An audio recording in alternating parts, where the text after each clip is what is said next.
Haggai was used by God to stir up the remnant of his people to rebuild the temple. This was after the Babylonian exile. After 70 years, a remnant returns to Jerusalem. They had built themselves houses, but they hadn't restored and built back up the house of the Lord. Haggai offers a rebuke, but also direction and encouragement from the Lord. God points out that he had been sending judgments on them, but they hadn't changed direction. They were still all busying themselves with their own houses and ignoring the Lord's house.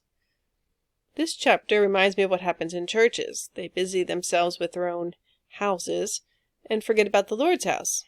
And what does that look like? It looks like building the business of church instead of the body, which is the real church. It looks like running a lot of programs to attract people, but not feeding the flock meat to grow strong.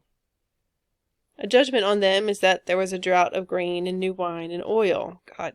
God withdraws in such situations. They stop getting the word of God and the flow of the Spirit because they rely on the methods of man to appeal to the flesh to attract people instead of lifting up Jesus, who, when lifted up, draws all men to himself.